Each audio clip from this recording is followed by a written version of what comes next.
नमस्कार। एक बार पुनः स्वागत है आप सभी लोगों का हमारे समृद्धि आईएएस के यूट्यूब चैनल पर।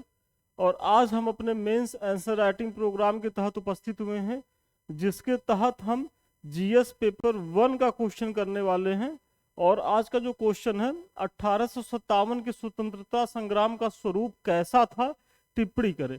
देखिए, बहुत ही महत्वपूर्ण क्वेश्चन है और ये स्टेट पीसीएस यूपीएससी में भी आया है 1857 के विद्रोह के स्वरूप को लेकर के। तो आज हम इसी पे चर्चा करने वाले हैं। और चूंकि देखिए इसमें क्या कह रहा है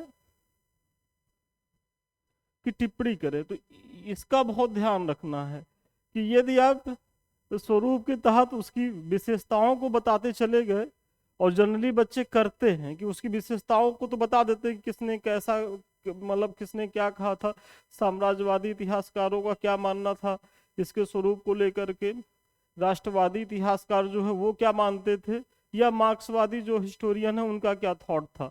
लेकिन टिप्पणी वाले पक्ष को वो इग्नोर कर देते हैं। मतलब आपका यहाँ प्लस माइनस करके आपका अपना एक मूल्यांकन व्यू देना है इसमें, तो इसका ध्यान रखना। और जनरली इसी वजह से नंबर कम मिलता है। तो आइए इसको देखते हैं कि कैसे इसका सही उत्तर लिखा जाएगा। देखिए, बहुत एक छोटी सी भूमिका कि 1857 इतिहासकारों में 1857 के विद्रोह के स्वरूप को लेकर व्यापक मतभेद है। और व्यापक मतभेद है जिसे निम्न बिंदुओं के माध्यम से समझ सकते हैं। तो अगर आप मतभेद दिखा रहे हैं तो आपको दिखाना है कि सबसे पहला मतभेद को लेकर के साम्राज्यवादी इतिहासकारों का है, कि इसके स्वरूप को लेकर के साम्राज्यवादी इतिहासकार क्या कहते हैं। आप सभी जान ही रहे होंगे कि वो तो इसको न तो पहला मानेंगे न तो स्वतंत्रता संग्राम मानेंगे। तो आप तो ऐसे ही स्पष्ट है। तो वही है कि जैसे कुछ इतिहासकार, आउटरम सर सैयद अहमद खान ने इसे सैनिक विद्रोह कहा है। मतलब ये जो है, ये इसे मात्र जो 1857 का विद्रोह है उसे सैनिक विद्रोह कहते हैं। फिर एक रीज है, तो रीज के अनुसार ये मुसलमानों का विद्रोह था जिसमें हिंदू भी शामिल हो गए। मतलब एक तरीके से यहाँ सांप्रदायिकता का ये एंगल दे रहे हैं रीज महोदय जो थे, क्योंकि ये साम्राज्यवादी इतिहासकार हैं तो ये अपना व्यू रख रहे हैं। होम्स का मानना था कि यह सभ्य लोगों के प्रति असभ्य लोगों का विद्रोह था। मतलब सभ्य लोगों के प्रति, सभ्य लोग कौन थे, तो अंग्रेज थे, जो ब्रिटिशर्स थे, ये उनको सभ्य मान है। और असभ्य किसको मान रहे हैं, भारतीयों को मान रहे हैं। तो ये कह रहे हैं कि सभ्य लोगों के प्रति जो है असभ्य लोगों का विद्रोह था। यह विद्रोह वास्तव में भारत की जनता का नहीं था। इनका मानना था कि इसमें जो जिन लोगों ने भागीदारी की वो बहुत सीमित लोग थे, बहुत मुट्ठी भर लोग थे। वास्तव में भारत की जनता की भागीदारी इसमें नहीं थी, और न ही साम्राज्यवाद के विरुद्ध था। और जो यूरोपीय मतलब जो ब्रिटिशर्स यहाँ एक तरीके से स्थापित हो रहे थे, तो उनके प्रति भी नहीं था। मतलब ये पूरी तरीके से खारिज करते हैं।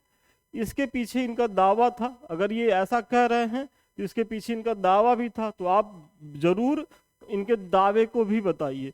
देखिए, जब भी मेंस आंसर राइटिंग करिए तो मेंस आंसर राइटिंग की पहली शर्त ही यही होती है कि यदि आप कोई दावा कर रहे हैं किसी भी चीज को लेकर के, तो उसके पीछे लॉजिक क्या है, तथ्य क्या है, उसको जरूर बताएं, भले ही बहुत संक्षेप में बताएं, क्योंकि नंबर आपको अंततः वहीं से मिलता है।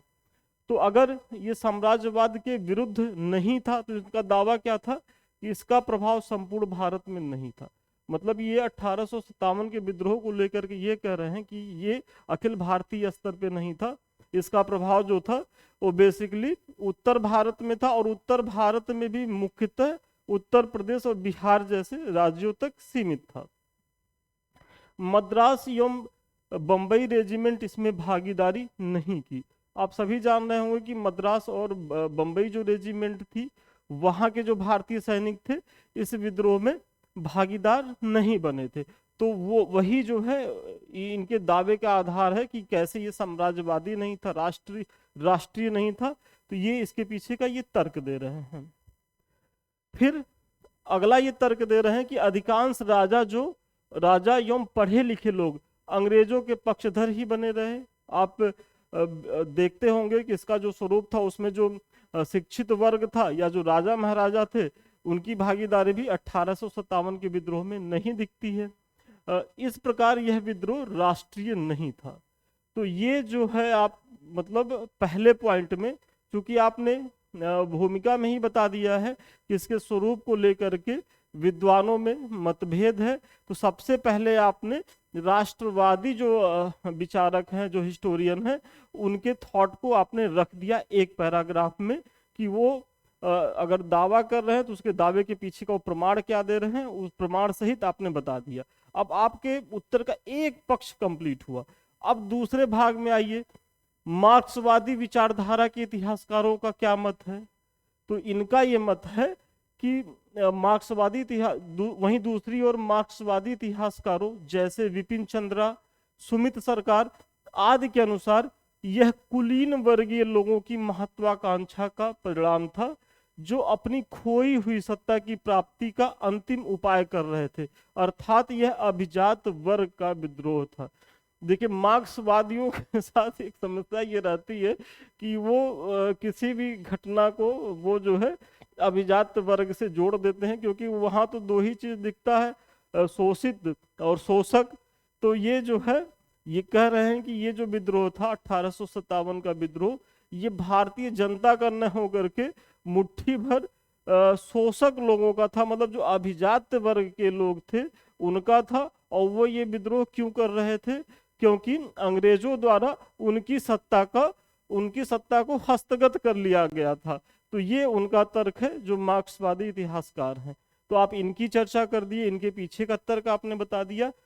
अब जो तीसरी धारा आती है इतिहासकारों की 1857 के विद्रोह के स्वरूप को लेकर के, वो है राष्ट्रवादी विचारधारा के इतिहासकार। अब ये क्या कह रहे हैं, अब इनकी भी हम चर्चा कर देते हैं कि वीडी सावरकर के अनुसार सबसे पहला जो इसमें विचार रखते हैं वो विनायक दामोदर सावरकर रखते हैं। वो ये कहते हैं कि यह प्रथम राष्ट्रीय स्वतंत्रता संग्राम था, मतलब 1857 के विद्रोह को ये प्रथम राष्ट्रीय स्वतंत्रता संग्राम मानते हैं, क्योंकि इसमें पहली बार पूरे भारत में अंग्रेजों की सत्ता समाप्त करने का प्रयास किया गया था। मतलब अगर ये प्रथम मान रहे हैं तो क्यों मान रहे हैं, क्योंकि ये दावा कर रहे हैं कि इसमें पहली बार अंग्रेजों की सत्ता को समाप्त करने का पूरे भारत में प्रयास किया गया था। ये उसके पीछे का आधार देते हैं। कौन देते हैं? वीडी सावरकर महोदय। तो आप इनका स्टेटमेंट दे दीजिए। देखिए, अब प्रश्न को आगे करने से पहले एक छोटी सी सूचना, क्योंकि आप सभी जानते हैं कि आप लोग की जो परीक्षा है वो थोड़ा डिले हो रही है, और बहुत संभावना है कि जब आपका पीटी हो तो और मुख्य परीक्षा के बीच में आपको बहुत समय ना मिले मुख्य परीक्षा की तैयारी के लिए। तो अभी एक बेहतर अवसर है कि आप जो है अपने मुख्य परीक्षा की तैयारी भी इसी समय कर ले, क्योंकि आप सभी जानते हैं कि उत्तर प्रदेश के पीसीएस का जो जीएस का पेपर है उसमें 6 जीएस के पेपर होते हैं, सामान्य हिंदी का पेपर होता है, निबंध का पेपर होता है। तो एक लंबा चौड़ा सिलेबस है, और पीटी के बाद अगर 2-2.5 महीने का आपको समय भी मिल जाता है तो 2-2.5 महीने में इतना बड़ा सिलेबस कैसे कवर करेंगे। तो आप लोगों के लिए एक बहुत जरूरी है कि अभी जो है मुख्य परीक्षा को भी पढ़ते रहिए, क्योंकि जब प्रीलिम्स पास करेंगे और मुख्य परीक्षा की तैयारी रहेगी तभी आपकी जो सफलता है वो सुनिश्चित हो पाएगी।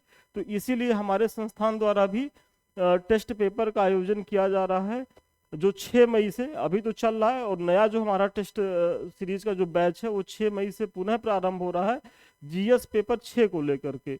तो आप हमारे संस्थान से जुड़िए। अधिक जानकारी के लिए 73030750 पे संपर्क करें। संस्थान के लोग और बेहतर तरीके से बताएंगे।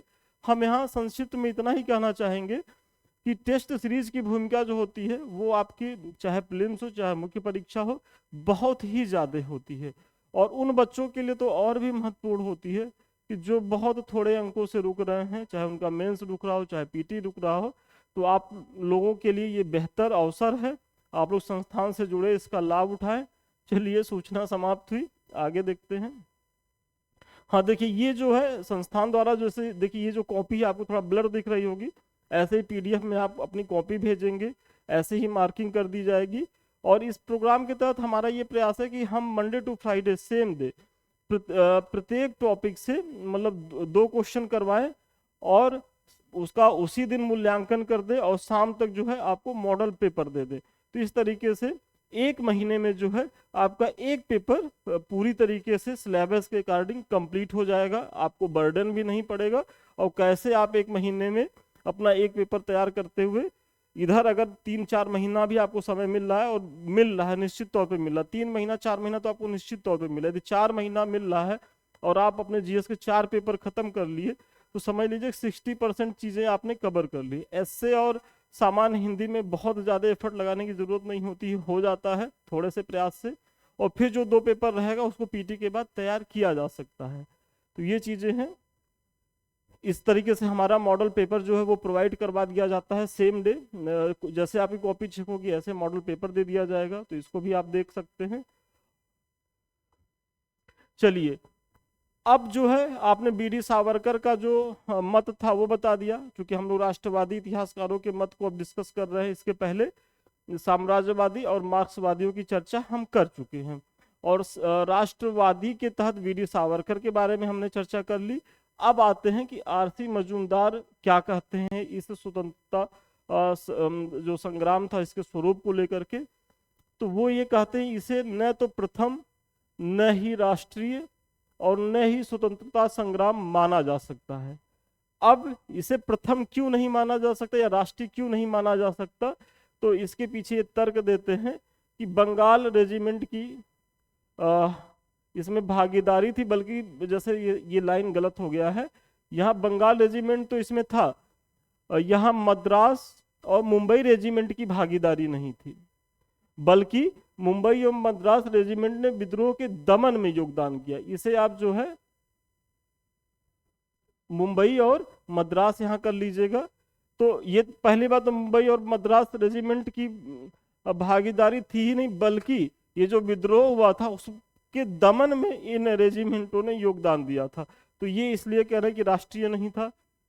कई राजाओं ने विद्रोह के दमन में सहयोग किया था।